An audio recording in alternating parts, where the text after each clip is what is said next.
Assalamualaikum warahmatullahi wabarakatuh.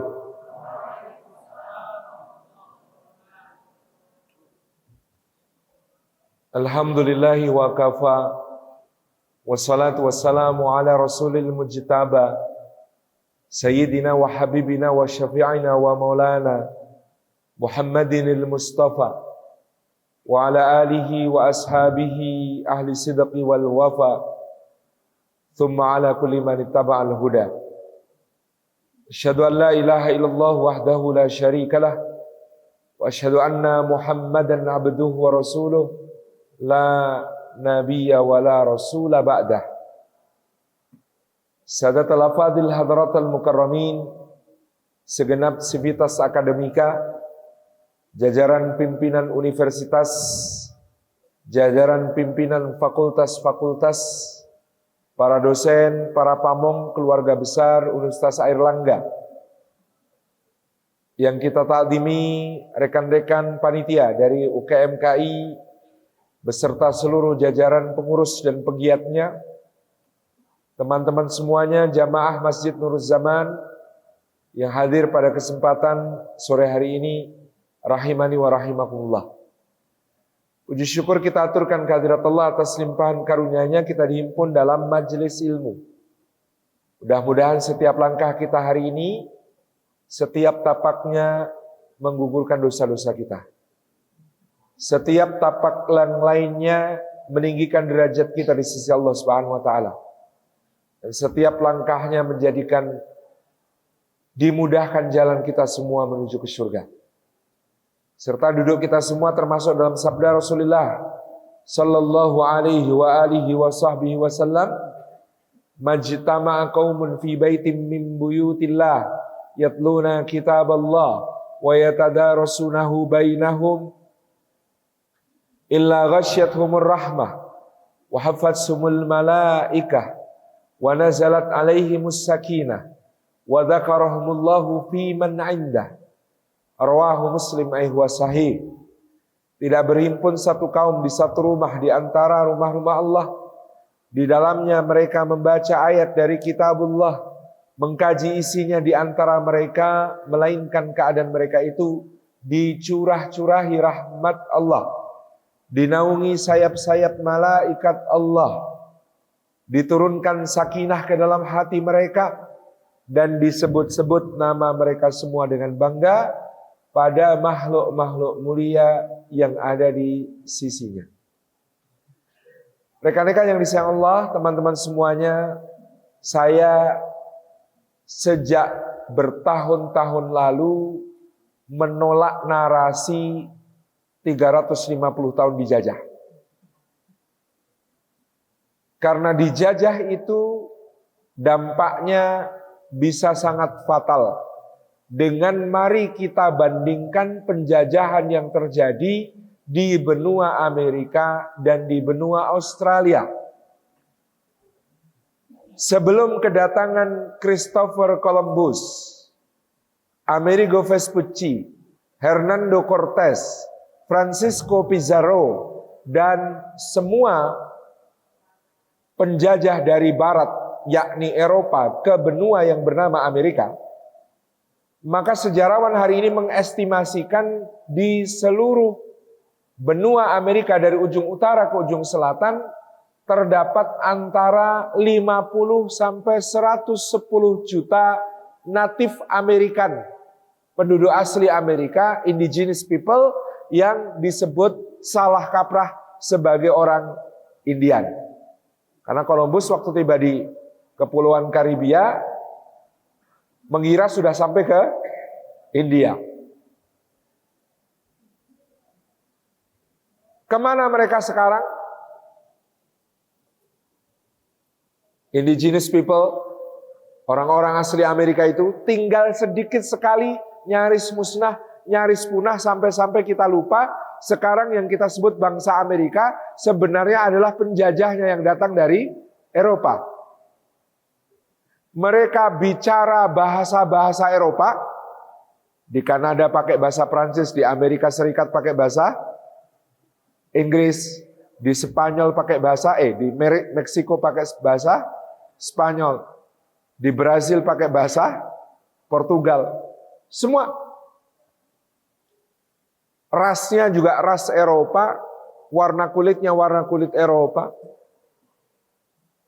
Dari ujung utara sampai ujung selatan. Dan itulah yang disebut dijajah. Habis, tumpas. Lihat negara tetangga dekat kita, namanya Australia. Dulu disebut Terra Australia Incognito. Tanah di selatan yang tak dikenal. Lalu datanglah Kapten James Cook.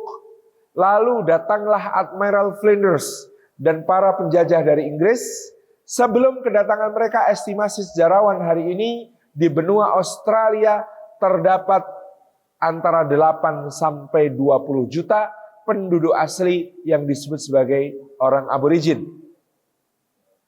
Orang-orang aborigin ini sampai awal abad ke-20 diperlakukan oleh para pendatang ini sebagai binatang.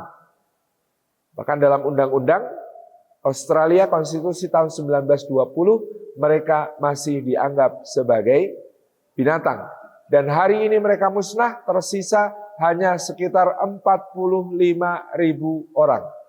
Diperlakukan seakan-akan seperti hewan langka mendapatkan suaka. Hak-hak khusus. Tunjangan khusus. Agar mereka bertahan, agar negara Australia bisa bicara kepada dunia, kami masih punya penduduk asli.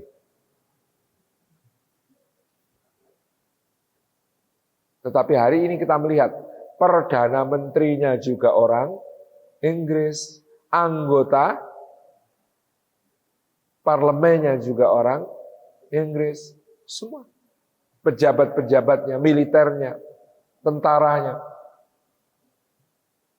Dan itu yang kita sebut dijajah. Tetapi bangsa yang tinggal di Kepulauan Nusantara ini, yang membentang di antara benua Asia dan Australia ini, hari ini masih berbicara bahasa Jawa, bahasa Sunda, bahasa Aceh, bahasa Minang, bahasa Palembang, bahasa Banjar, bahasa semua, Sasak, Bali, ya, Bima, Sumbawa, dan bahasa-bahasa lainnya. Diikat oleh satu bahasa persatuan, bahasa Indonesia. Warna kulitnya masih sama dengan leluhurnya. Hidung peseknya tidak berubah menjadi mancung. Maka narasi bahwa bangsa ini 350 tahun dijajah ingin saya revisi menjadi 4 abad berjihad melawan penjajahan. Bangsa ini bangsa pahlawan yang 4 abad berjihad melawan penjajahan. Maka reaksi terhadap penjajahan di Kepulauan Nusantara ini pertama-tama selalu dilakukan dalam kerangka jihad fi sabilillah oleh para pemuka Islam dan kaum muslimin. Begitu di tahun 1511 Alfonso d'Albuquerque, dalam babat disebut Kongso d'Albi, Alfonso d'Albuquerque dari Portugis, merebut dan menguasai Bandar Malaka, bandar transito terbesar untuk rempah-rempah yang akan dikirim dari Kepulauan Nusantara ke berbagai penjuru dunia saat itu.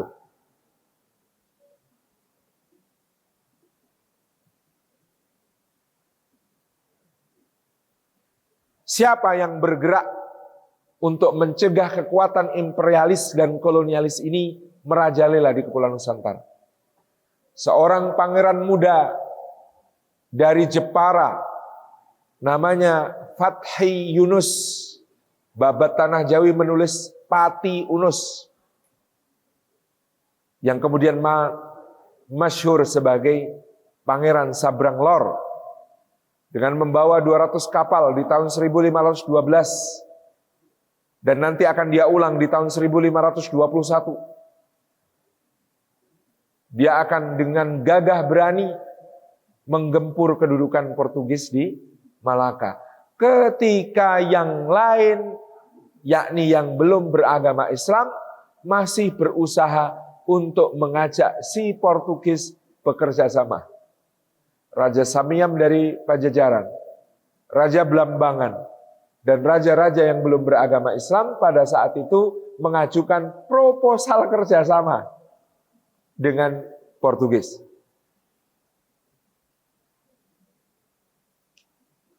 Tetapi Fathi Yunus kemudian diikuti oleh Fathahillah, seorang ulama Pasai yang kemudian negerinya ketika dia pulang dari haji baru saja dihancurkan oleh Portugis, maka dia berlayar ke Jawa mengabdikan diri kepada Sultan Trenggono di Demak.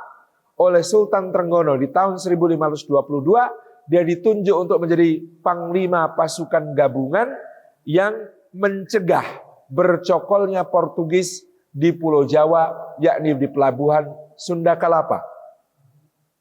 Dalam peristiwa Malaka maupun peristiwa Sunda Kelapa ada gejala yang sama, yaitu persatuan dalam jihad melampaui batas-batas administratif dan geografi wilayah.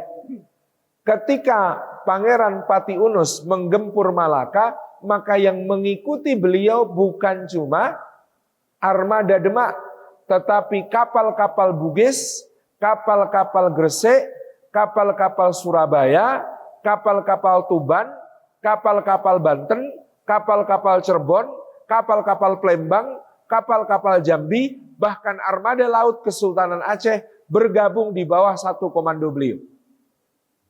Seorang pangeran dengan wilayah kekuasaan yang tidak terlalu besar, hanya di Jepara, beraliansi dengan Demak, kemudian seluruh armada-armada milik kaum muslimin di sepanjang jalur rempah di kepulauan Nusantara kita bergabung dengan beliau. Sedemikian pula yang terjadi ketika Fathahillah melakukan gempuran ke Sunda Kelapa terhadap kedudukan Portugis yang sedang hendak ditancapkan kukunya di situ, maka pasukan Banten, pasukan Cirebon, pasukan Banjar bergabung untuk kemudian mencegah bercokolnya Portugis di Sunda Kelapa. Ada gejala yang sama di situ. Bagaimana umat Islam bahu-membahu, terus-menerus tanpa henti, sehingga wilayah ini menjadi wilayah yang sangat subur, disirami oleh darah para syuhada, dikobarkan perlawannya oleh para pahlawan, sambung sinambung, silih berganti. Dalam masa dari tahun 1511 sampai tahun 1945, perlawanan terhadap penjajahan di Nusantara kita tidak pernah putus, hanya berganti-ganti wilayah dengan aktor-aktor yang Allah takdirkan. Dari Pati Unus ke Fathahillah, ke timur Nusantara ada Babulah Datus Syah dari Ternate, penguasa 72 jazirah yang berhasil menggempur dan membersihkan kedudukan Portugis di seluruh wilayah timur Nusantara, sehingga dengan murah hati beliau hanya memberi tempat Portugis di satu tempat, yaitu di sebelah timur Pulau Timor. Sebelah timur Pulau Timor, yang kemudian hari ini menjadi Timor Leste. Dari tahun 1575 sampai 1580, jihad berkobar di seluruh perairan Nusantara Timur. Bahkan dikatakan Babulah Datus Syah mengerahkan sampai 3.000 kapal perang kora-kora di bawah kepemimpinan para panglimanya, Kapita Kalakinka, Kapita Ruhubongi, Kapita Ambon, Kapita Saparua, dan lain sebagainya. Di Aceh, dari mulai Ali Moghoyat Syah mengirimkan utusan ke Turki Utsmani untuk meminta dikirim teknisi-teknisi pembuat meriam terbaik. supaya kapal-kapal Aceh bisa bersaing di lautan dengan kapal-kapal Portugis yang penuh dengan senjata lengkap. Sampai ke masa Iskandar Muda, perkasa, meketa alam, yang kemudian dengan gagah berani berulang kali mengepung Bandar Malaka, sampai Portugis pun semakin melemah dan akhirnya hengkang dari Malaka di tahun 1641. Di Jawa, Sultan Agung Hanyokrokusumo dari Mataram melihat bahaya yang lebih besar dari satu kongsi dagang yang bernama Ferenius Industry Company, yang Anda sudah baca datanya, di tahun 1637 VOC, valuasi nilai perusahaannya setara dengan 20 perusahaan terbesar di dunia hari ini digabung menjadi satu.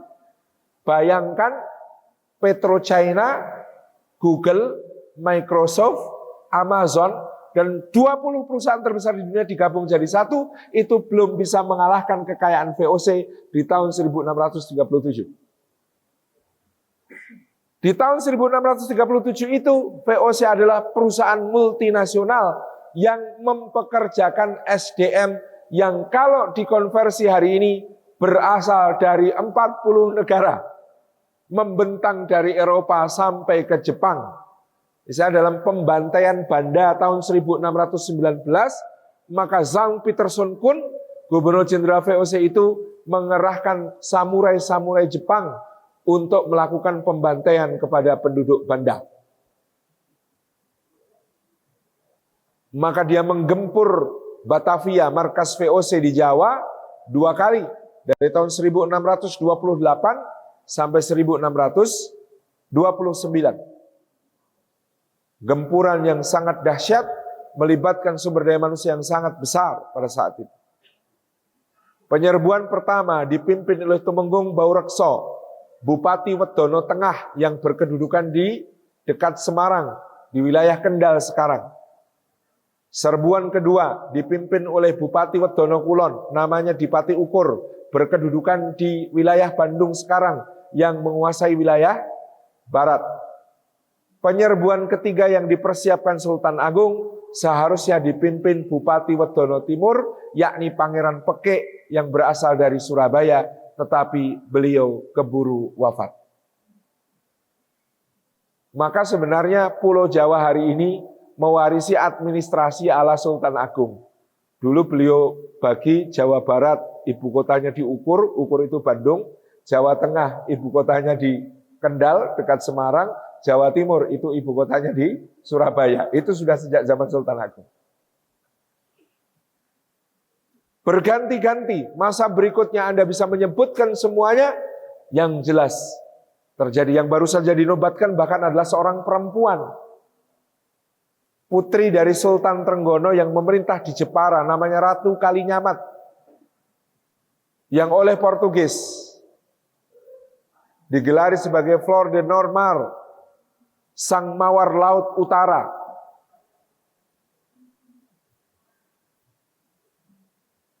Yang disebut Rainha de Japora, Sang Ratu Jepara. Yang 2 kali menggempur Malaka dengan 2 angkatan perang berkekuatan 80 dan 200 kapal perang. Yang bahkan berhasil menyelamatkan kerajaan Hitu di Maluku dari penguasaan Belanda karena mengirim kapal-kapal perangnya ke Hitu pada saat itu.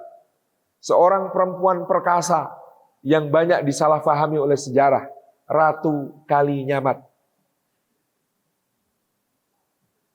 Kalau Babat Tanah Jawi menulis dia bertapa telanjang, sebenarnya itu metafor bahwa dia telah mengorbankan seluruh hartanya untuk jihad fi sabilillah sampai dia seakan-akan tidak lagi memiliki apa-apa. Maka ini adalah tanah para pahlawan, tanah para mujahid, yang dengan darah dan air mata dia menjadi subur, maka dia tanah bertuah. Di mana tuahnya? Karena Islam yang mengajarkan jihad itu, maka dia bertahan. berbanding dengan Amerika, berbanding dengan Australia, maka tanah Nusantara ini bertahan. Dan tuah berikutnya adalah biasanya kalau satu negara dijajah, setelah penjajahnya pergi,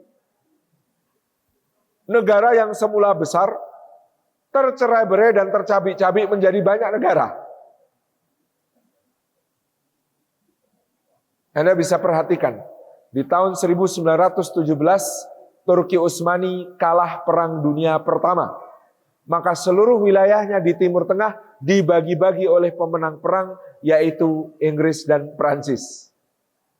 Maroko untuk Prancis, Tunisia untuk Prancis, Aljazair untuk Prancis, Libya untuk Italia, Mesir untuk Inggris, Suriah dan Lebanon untuk Prancis, Palestina dan Jordania untuk Inggris, begitu seterusnya. Maka akan Anda saksikan batas semua negara itu di peta bentuknya garis-garis lurus.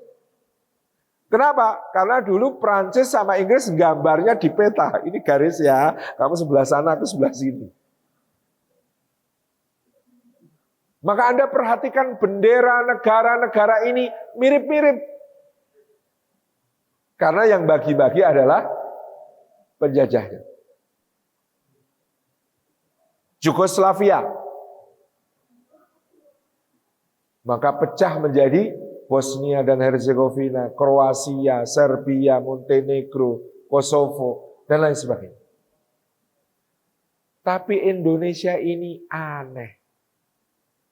Ada 77 kesultanan. Ada ratusan penguasa lokal sebelum Indonesia merdeka, tetapi begitu proklamasi dikumandangkan secara bertuah, sultan-sultan itu rela untuk meletakkan dirinya di bawah Republik Indonesia. Sultan Syarif Kasim dari Riau bahkan menyumbangkan 12 juta gulden. 12 juta gulden untuk menopang pemerintahan Republik Indonesia. Rakyat Aceh melepasi, perempuan-perempuan melepasi kalung, giwang, anting, gelang. Ditumpuk-tumpuk, disumbangkan kepada Bung Karno yang sedang datang untuk membeli 2 pesawat yang akan menjadi pesawat-pesawat pertama Republik Indonesia. Hamengkubuwono IX, Sultan Yogyakarta. Begitu ibu kota Jakarta tidak bisa dipertahankan, menyilakan Republik Indonesia berkantor di kotanya, memberikan bangunan-bangunan keraton untuk dipakai cuma-cuma sebagai perkantoran pemerintah Republik Indonesia. Dan bahkan selama kurang lebih 4 tahun, Sang Sultan membiayai seluruh APBN negara Indonesia dari simpanan pribadinya. Tentang ini Sultan ditanya, itu berapa kira-kira ngarso dalem? Gimana ingatnya, wong ngambilnya itu kalau sedang perlu nyakup pakai tangan begini. Ini dipakai. Ini dipakai. Maka ketika di tahun 1950, Sri Sultan Hamengkubuwono IX menjemput Bung Karno dan Bung Hatta di Pengasingan, di Muntok, di Bangka, untuk kembali ke Jakarta sebagai Presiden Republik Indonesia, Sultan menyerahkan sebuah cek nilainya 6,5 juta gulden. Kata beliau, ini terakhir yang dimiliki Yogyakarta, ambil dan lanjutkan pemerintahan ini di Jakarta, karena Yogyakarta sudah tidak punya apa-apa lagi. Seperti itu pengorbanan para sultan. Sultan Ternate, Sultan Tidore, menyerahkan kepada Soekarno mandat bahwa Papua yang dulu adalah wilayah Tidore, silahkan diambil untuk negara Republik Indonesia. Ini betul-betul suatu hal yang ajaib. Ajaib pakai ain. Karena apa? Karena tidak terjadi di tempat lain. Kok bisa sesudah proklamasi kemerdekaan begitu mudah para sultan itu melepas kedaulatannya sendiri untuk bergabung dengan Republik Indonesia? Inilah maka dari itu konstitusi kita dengan lantang menyebutkan atas berkat rahmat Allah yang Maha Kuasa dan dengan didorongkan oleh keinginan luhur supaya berkehidupan kebangsaan yang bebas, maka rakyat Indonesia menyatakan dengan ini kemerdekaannya atas berkat rahmat Allah. Maka berkat rahmat Allah itu yang pertama karena Islam hadir secara masif didakwahkan kepada penduduk Indonesia tepat 1 abad sebelum kedatangan penjajah. Yang membuat dengan Islam itulah seluruh penduduk wilayah Kepulauan Nusantara ini ketika diangkat bangkit berjihad melawan penjajahan, mereka dengan rela hati mengorbankan semua apa yang mereka miliki. Maka Nusantara berutang kepada Surabaya. Karena di Surabaya ini komando masifikasi dakwah abad ke-15 berdiri. Nama tempatnya Ampel Denta. Setelah Ampel Denta surut, lagi-lagi utangnya sama Jawa Timur. Karena pusatnya pindah ke Giri Kedaton di Gresik. Pangeran Jambi, Pangeran Plembang, Sultan Banjar, Sultan Ternate, Sultan Tidore, Raja Makassar, semuanya adalah santri Giri. Maka Tome Pires, pengelana yang datang di masa itu menulis dalam Suma Oriental, catatan perjalanannya bahwa Sunan Giri adalah pausnya Nusantara. Kalau di Eropa, raja-raja baru sah menjadi raja kalau sudah diurapi oleh Sri Paus. Di Roma. Di Nusantara, kata Tome Pires, raja-raja ini baru sah kalau sudah didoakan oleh Sunan Giri. Luar biasa. Maka kemerdekaan yang sangat mahal, hasil perjuangan dari 4 abad berjihad melawan penjajahan itu yang melahirkan hari santri dan hari pahlawan. Lagi-lagi tempatnya di sini. Pasukan Inggris sebagai pemenang Perang Dunia Kedua merasa berhak men-take over Kepulauan Nusantara dari penjajah yang kalah perang yang bernama pemerintahan Dai Nippon. Baik Rikugun maupun Kyugun, angkatan darat maupun angkatan laut Jepang yang berkuasa di wilayah Nusantara saat itu. Namanya menang perang, merasa berhak mengambil alih wilayah yang selama ini dikuasai oleh yang kalah perang.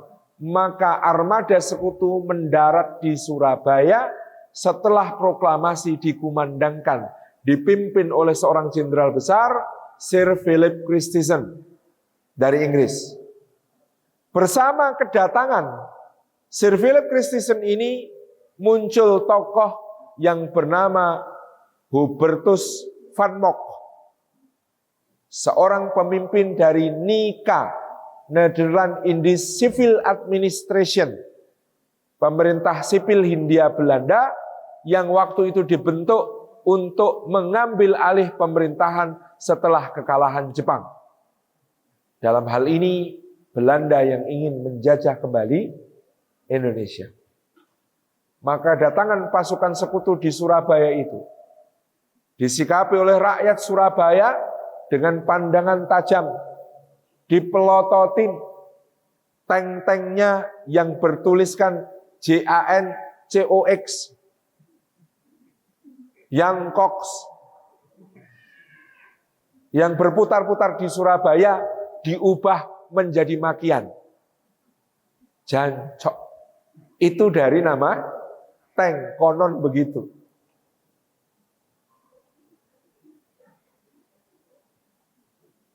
Maka para pemuda Surabaya memohon petunjuk kepada para ulama.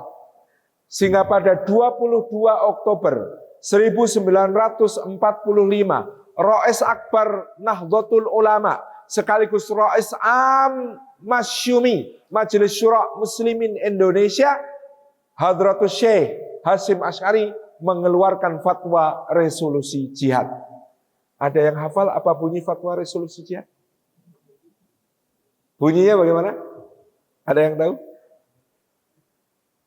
Setiap muslim dalam jarak yang belum membolehkan qashar salat dalam madhab Syafi'i, fardu ain hukumnya untuk mengangkat senjata berjihad melawan penjajah yang hendak menjajah kembali negara Indonesia yang telah kita proklamasikan kemerdekaannya.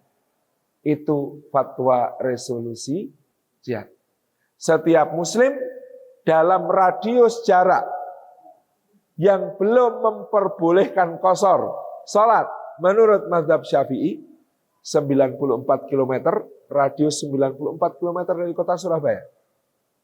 Maka fardu ain hukumnya mengangkat senjata untuk mempertahankan kemerdekaan. Tetapi begitu fatwa resolusi dikumandangkan, bahkan dari daerah-daerah lain, dari Cirebon, Semarang, Yogyakarta, dan wilayah-wilayah lain, berduyun-duyun umat Islam datang membawa bendera Laskar Hizbullah, Laskar Sabilillah, semua bergabung dengan para pemuda di Surabaya.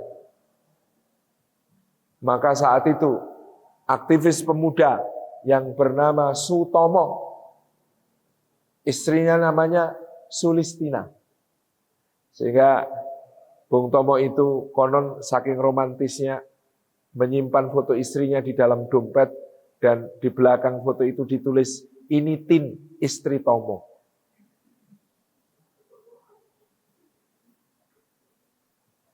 Dengan berapi-api di radio Surabaya ketika itu berpidato hampir setiap hari untuk membakar semangat arek-arek Surabaya dalam mempertahankan kemerdekaan.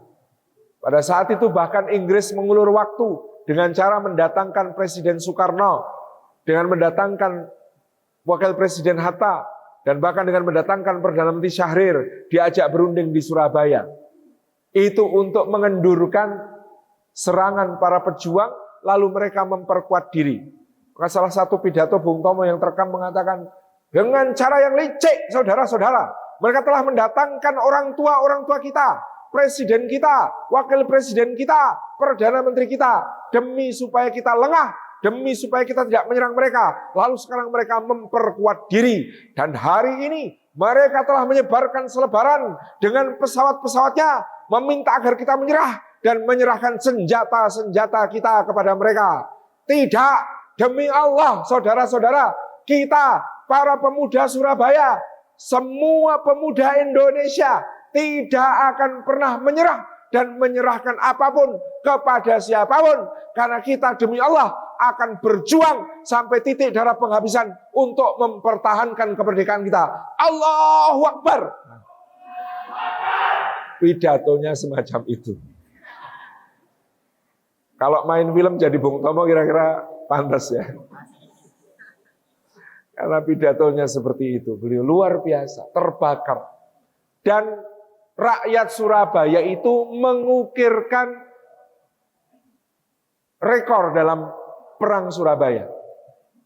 Tahu rekornya apa? Rekornya adalah dalam waktu 1 minggu ada 2 jenderal Inggris tewas di Surabaya. Yang satu namanya AWS Malabey, yang satu namanya G. Leader Simmons. Jenderal Sir Philip Christensen murka karena ini rekor. Tidak dalam Perang Dunia I, tidak dalam Perang Dunia II, tidak di medan Eropa, tidak di medan Pasifik. Belum pernah ada kejadian 2 jenderal kok mati seminggu. Itu hanya di Surabaya yang sangat istimewa ini. Jadi kakek-kakek kalian ini pemberani. Kalau arek Surabaya sekarang kok melempem, patut dijadikan tahu tek saja. Sangat luar biasa yang satu. 2 jenderal tewas. Dan pada saat itu yang berkorban, rakyat Surabaya yang menjadi korban agresi Inggris, pada saat itu mencapai 20.000 jiwa. Jumlah tentara Inggris yang tewas 1.600 jiwa. Jadi kalau ada yang mengatakan tentang Gaza sekarang, tapi kan kasihan Ustadz, rakyatnya jadi korban. 11.000 sampai hari ini. Sebenarnya kita juga sama. Di Surabaya kita mengalami itu. Namanya untuk kemerdekaan ada harga yang harus dibayar. Bandung jadi lautan api. Di Medan menjadi Medan area. Di Yogyakarta menjadi serangan umum 1 Maret. Semuanya. Tidak ada yang murah pengorbanan untuk kemerdekaan. Itu yang luar biasa. Yang penting rakyat dan pejuang kompak. Selama itu insya Allah aman. Seperti juga di Surabaya. Maka ketika arek-arek Surabaya melihat Allahu Akbar dalam perang, ada yang menarik lagi. Detasemen India Muslim dalam pasukan Inggris yang beranggota 3.000 orang desersi, tidak mau perang di pihak Inggris. Kenapa? Kami tidak mau menembak orang yang mengucapkan Allahu Akbar. Jadi waktu itu kan Inggris masih menjajah India. Dan India yang dimaksud termasuk Pakistan dan Bangladesh. Total itu semuanya adalah jajahan Inggris. Maka pasukan Inggris yang ke Jawa tentu ada detasemen yang direkrut dari penduduk India. Termasuk yang Muslim ada 3.000 pasukan. Pemimpin desersi di Surabaya saat itu namanya Ziaul Haq. Ziaul Haq ini nanti di tahun 70-an akan menjadi presiden Pakistan. Jadi Surabaya ini bertuah. Desersi saja bisa jadi presiden. Desersi di Surabaya nanti bisa jadi presiden. Itulah yang dialami oleh Jenderal Ziaul Haq pada saat itu. Nah, Bapak Ibu yang dirahmati Allah, rekan-rekan semuanya, teman-teman yang dirahmati Allah, kepahlawanan yang ada di Surabaya ini sangat luar biasa. Kalau nonton filmnya ya memang khas Surabaya banget. Karena rakyat yang berjuang itu kalau ketembak ya, yang keluar tetap Aswedan. Di film digambarkan seperti itu. Sangat-sangat Surabaya dengan keberanian yang luar biasa. Dan medan pertempuran Surabaya ini sampai dikukuhkan fatwa resolusi jihadnya oleh Kongres Umat Islam di Yogyakarta, sehingga Koran Kedaulatan Rakyat menjelang pertempuran Surabaya mengeluarkan sebuah tajuk utama dengan kalimat 60 million kaum muslimin siap berjihad fisabilillah mempertahankan kemerdekaan Indonesia. Maka New York Times dan kawan-kawan waktu itu menulis berita tentang Surabaya, ditulis Muslim fanatics fight our troops in Surabaya.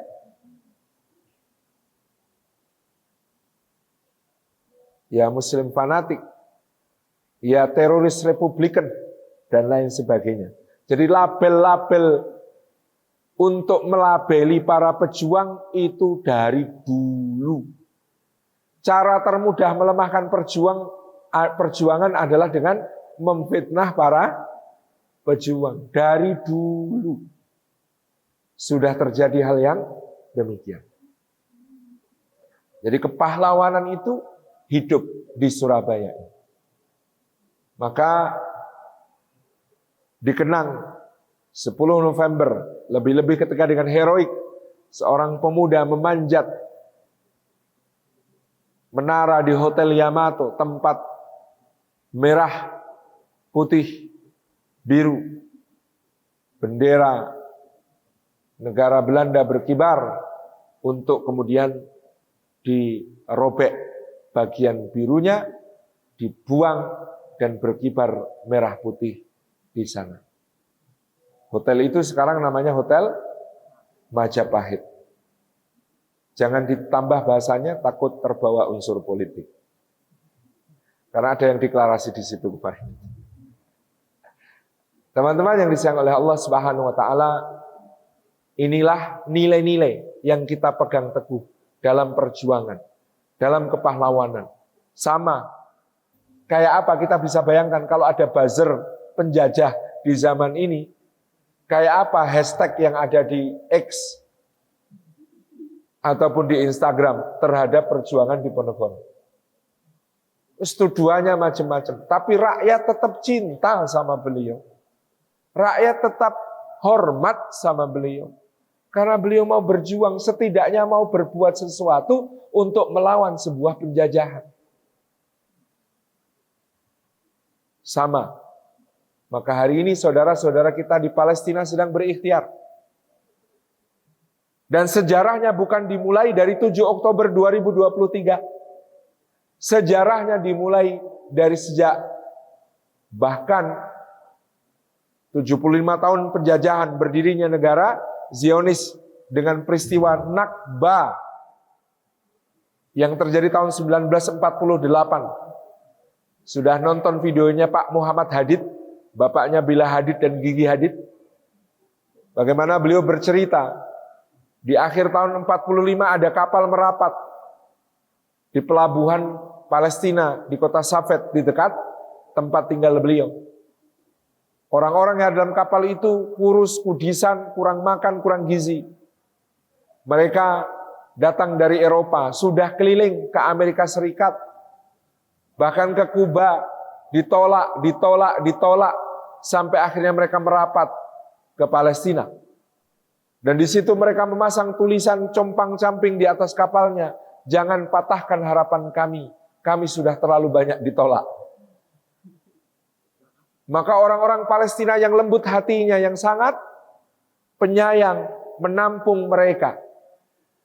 Ada yang bawa 1 keluarga, ada yang bawa 2 keluarga. Keluarga Muhammad Hadid ini membawa 3 keluarga ke rumah mereka. 2,5 tahun keluarga ini hidup menumpang kepada mereka. Ditanggung semua kebutuhannya, pangan, pakaian, bahkan dicarikan pekerjaan oleh mereka. Lalu di tahun 48 itu diceritakan ibunya Muhammad Hadid, berarti neneknya Bella Hadid ini, hendak persalinan, maka pergi ke rumah orang tuanya diantar suaminya. Bersalin di sana, ketika bayi itu berusia 9 hari, dia pulang ke rumahnya, rumah itu sudah digembok dari dalam dan mereka dilarang untuk memasukinya. Ketika ibunya Muhammad Hadid ini merengek, merayu minta sekedar untuk ngambil selendang untuk gendong bayinya, itu pun bahkan ditolak. Dan hari itu keluarga Hadid ini berjalan kaki ratusan kilometer ke arah utara menuju ke Suriah, ke kamp pengungsian yang disediakan untuk mereka. Apakah cuma 1 keluarga ini? Tidak. Pada hari itu bersama-sama ada 750.000 orang Palestina kehilangan rumahnya karena perampasan yang disebut kemudian sebagai Nakba. Menandai berdirinya negara Zionis di tanah Palestina. Bahkan kalau mau ditarik lebih jauh, penderitaan itu bermula dari kekalahan Turki Utsmani dalam Perang Dunia Pertama di tahun 1917, di mana kemudian Lord Arthur Balfour, Menteri Luar Negeri Inggris, langsung menulis surat kepada Lord Rothschild yang telah membiayai perangnya Inggris selama Perang Dunia Pertama untuk menyatakan dengan ini kami mendukung imigrasi Yahudi ke tanah Palestina akan difasilitasi sebaik-baiknya. Lalu ada perjanjian Sykes-Picot antara Menteri Luar Negeri Inggris dan Menteri Luar Negeri Prancis yang semakin memfasilitasi imigrasi Yahudi ke tanah Palestina. Kalau mau ditarik lebih jauh, maka malapetaka itu dimulai tahun 1897 di kota Basel di Switzerland. Disitulah dalam Kongres Zionisme pertama, Theodor Herzl memproklamasikan negara Yahudi di tanah Palestina. Hari ini saya memproklamasikan negara Yahudi di Palestina. Semua orang mungkin menertawakan saya, tapi 50 tahun dari sekarang, mereka yang tertawa akan saya bungkam. Dan estimasi Theodor Herzl hanya meleset 1 tahun. Kalau itu 1897, harusnya berdiri 1947, negara Israel secara resmi berdiri tahun 1948.